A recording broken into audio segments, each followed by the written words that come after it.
Bismillahirrahmanirrahim. Assalamualaikum warahmatullahi wabarakatuh. Alhamdulillahi rabbil alamin. Wassalatu wassalamu ala asyrafil anbiya wal mursalin wa ala alihi wa sahbihi ajma'in. Rabbi shrah li sadri wa yassir li amri wahlul 'uqdatam min lisani yafqahu qawli. Pada kesempatan yang berbahagia ini, kita akan membahas sedikit tentang akhlak yang muncul daripada rukun Islam.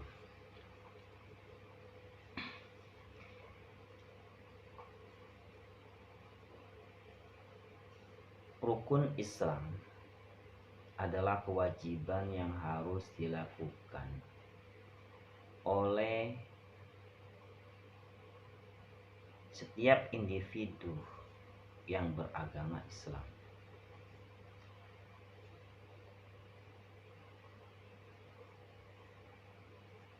Jadi kalau kita mengaku diri kita ini adalah orang Islam, maka mempunyai kewajiban yang harus dilakukan setiap harinya.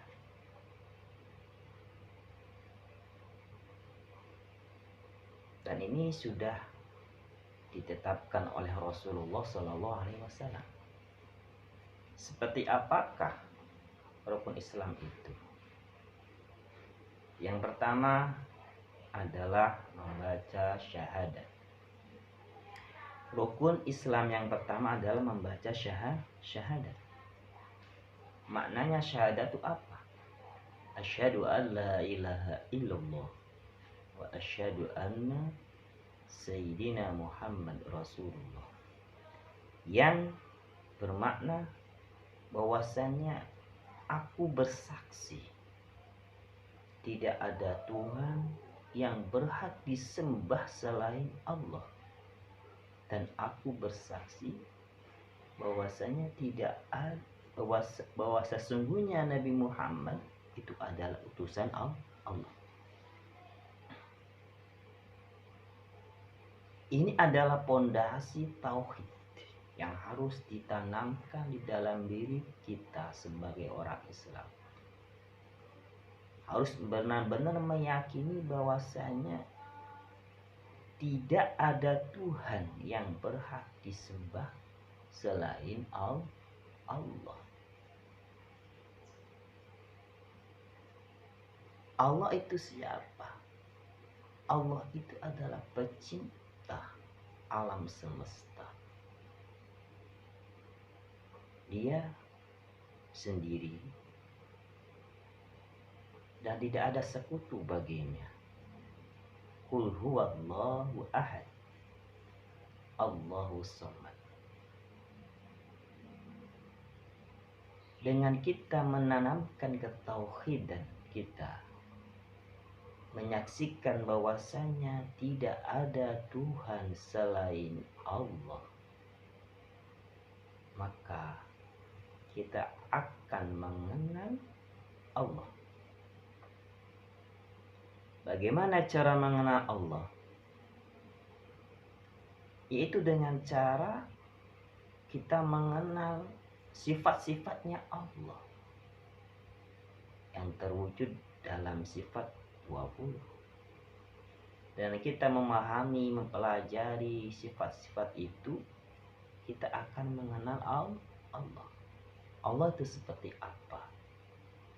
Makanya perlu kita itu belajar tauhid, perlu belajar ketauhidan agar kita jangan sampai terjerumus dalam kemusyrikan. Jadi sebelum kita belajar ilmu-ilmu yang lain, kita ini perlu belajar tauhid dulu, yaitu mengakui keesaan Allah dan mengakui bahwasanya Nabi Muhammad itu adalah utusan Allah. Maka orang yang sudah bersyahadat ini dinyatakan sebagai orang Islam. Terus timbul apa yang timbul daripada kita meyakini Allah. Akhlaknya apa yang akan ditimbulkan daripada kita menyaksikan ketauhidan, menyaksikan Allah, tidak ada Tuhan selain Allah. Apa ya akhlak yang akan ditimbulkan itu apa? Yang pertama, kita akan selalu merasa diawasi oleh Allah, karena kita tahu bahwasanya Allah itu tidak tidur. Allah itu selalu melihat kita tingkah laku kita setiap hari. Sehingga apabila kita ini akan melakukan suatu kemaksiatan, akan melakukan suatu kejahatan, maka otomatis karena kita merasa diawasi oleh Allah, akhirnya kita merasa takut akan ancaman Allah, takut malu sama Allah. Itu yang akan terjadi. Maka perlu ditanamkan di dalam diri kita, perlu ditanamkan di dalam hati kita keyakinan yang penuh, ketauhidan yang mantap akan Allah. Dan juga kita harus paham dan mengerti tentang Nabi Muhammad. Dengan kita mengenal Nabi Muhammad SAW, kita akan tumbuh rasa kecintaan kita kepada baginda Rasulullah SAW. Bahwasanya setelah Nabi Muhammad tidak ada lagi Nabi. Dengan cintanya kita kepada Nabi Muhammad, maka kita akan mudah mengikuti ajaran-ajarannya Nabi Muhammad SAW. Kemudian rukun Islam yang selanjutnya adalah apa? Mendirikan sholat. Sholat adalah kewajiban umat Islam yang paling pokok.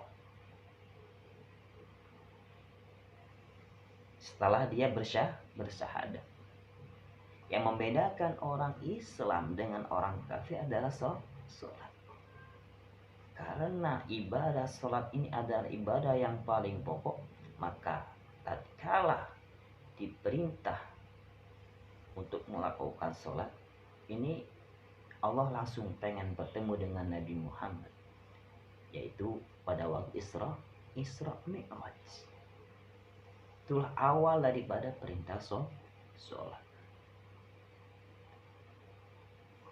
Sholat apa yang ditimbulkan, akhlak apa yang akan timbul dari kita mendirikan sholat. Kalau kita bisa mendirikan sholat dengan baik, bisa mendirikan sholat dengan benar sesuai dengan ajaran tuntunan Nabi Muhammad SAW, maka yang akan timbul dari akhlak itu akhlaknya adalah apa? Bisa mencegah perbuatan keji dan munkar. Orang yang benar-benar khusyuk sholatnya, dia tidak akan berani berbuat keji dan juga tidak berani berbuat munkar. Itulah pentingnya sholat. Dan ibadah sholatnya adalah ibadah yang pertama kali akan ditanyakan oleh Allah nanti di akhirat. Maka janganlah kita berhenti untuk tetap mendalami, mempelajari ilmunya sholat. Setelah itu kita amalkan bersama sampai kita bisa benar-benar bisa merasakan sholat itu suatu kebutuhan, bukan suatu beban. Sehingga tatkala datang waktu sholat, kita nggak merasa terbebani akan melakukan kewajiban, tapi kita merasa butuh bahwa ini adalah kebutuhan saya. Seperti halnya kita kalau lapar kita makan, Kalau haus kita minum, itu suatu kebutuhan. Nah, jadikanlah sholat seperti itu. Insya Allah dengan begitu sholat akan menumbuhkan akhlak yang baik bagi yang mendirikannya, sehingga tidak akan berani berbuat keji, tidak akan berani berbuat munkar. Karena apa? Karena sholat akan menjaganya. Kemudian rukun Islam yang nomor 3 adalah membayar zakat. Ini ibadahnya. Zakat ini ada 2.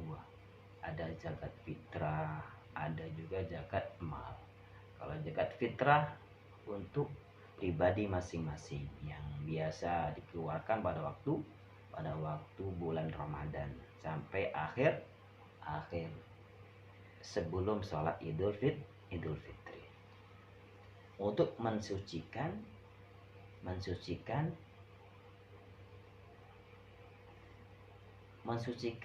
dirinya dari dosa, sehingga lahir kembali seperti bayi yang baru lahir. Dan adapun zakat nomor 2 ada zakat mal, yaitu zakatnya orang-orang yang punya harta yang banyak. Ini sudah ditentukan dalam fikih Islam. Dalam fikih seberapa persen harta yang harus dikeluarkan dari harta yang dia miliki, dan apa tujuannya Allah menyuruh umat Islam untuk mengeluarkan zakat. Apa? Nah, dari sini maka akan timbul suatu akhlak, itu satu kepedulian bahwasannya di dalam harta itu ada hak orang-orang yang tidak mampu, yang harus kita santuni, yang harus kita kasihi dan sayangi. Dan itu akan menimbulkan suatu sifat dermawan, akhlak yang baik, yaitu sifat dermawan, menghilangkan sifat kikir. Sesungguhnya Allah membenci orang-orang yang berbuat kikir.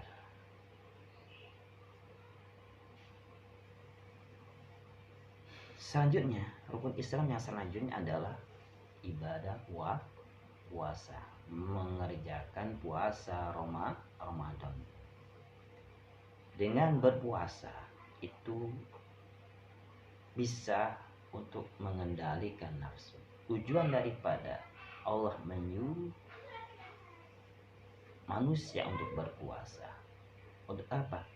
Untuk mengendalikan nafsunya. Sebab di saat orang lapar, nafsu ini pun akan tertekan, tidak akan berat, tidak akan meronta.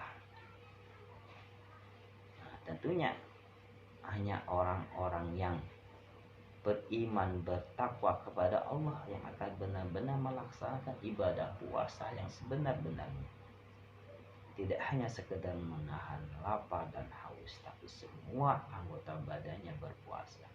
Dengan benar-benar kita melaksanakan ibadah puasa itu, maka nafsu yang ada di dalam diri kita ini bisa dikendalikan.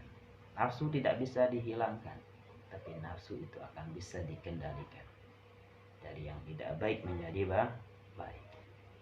Maka agar nafsu ini bisa dikendalikan menjadi baik, maka hendaklah kita selalu berpuasa.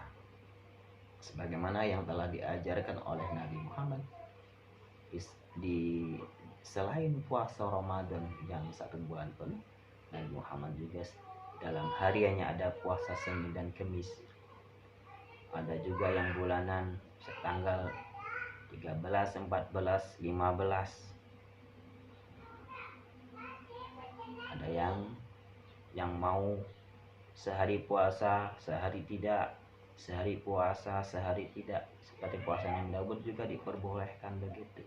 Itu dalam rangka apa?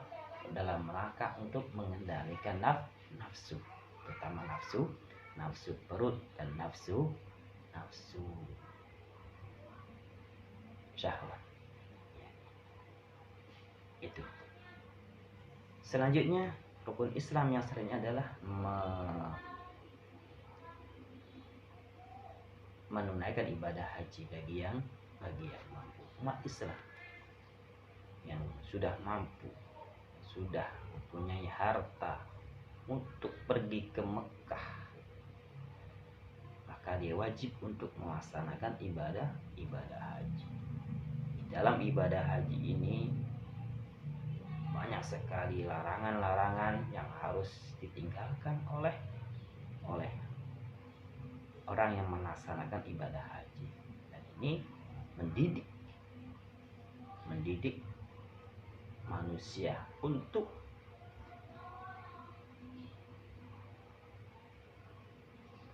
menjalin kebersamaan. Karena di dalam ibadah haji yang diperlukan tidak cuma ilmu tapi juga fisik. Dari mulai tawaf, sa'i, malang jumroh, dan ibadah-ibadah lainnya. Dari situ satu dunia manusia berkumpul, bisa dibayangkan. Tidak mungkin di saat itu banyak sekali cobaan-cobaan yang akan dihadapinya. Untuk bisa melaksanakan ibadah haji ini benar-benar persiapannya lahir dan batin. Ya, jasmani dan rohaninya harus benar-benar sehat walafiat, juga hartanya harus cukup, karena itu yang dibutuhkan di dalam ibadah haji. Dari semua itu, dengan ibadah yang ikhlas, dengan ibadah yang benar-benar karena Allah, maka akan timbul suatu akhlak, suatu sifat yang baik. Dan itu semua bisa terlaksana kalau hati ini di dalam kita berbuat amal ibadah itu hanya satu yang dituju, yaitu Allah Subhanahu wa ta'ala. Jadi di dalam kita melaksanakan sholat, di dalam kita melaksanakan zakat, melaksanakan puasa, melaksanakan haji, bersyahadat, itu semata-mata karena Allah, bukan karena ingin dilihat oleh orang, bukan ingin dipuji oleh orang, tapi benar-benar lahir dari hati yang suci, benar-benar lahir dari hati yang ingin mendapatkan keridhaan Allah Subhanahu wa ta'ala. Itu saja sekilas penjelasan yang bisa saya sampaikan tentang akhlak yang muncul daripada rukun Islam. Kurang lebihnya mohon maaf. Billahi taufiq wal hidayah. Wassalamualaikum warahmatullahi wabarakatuh.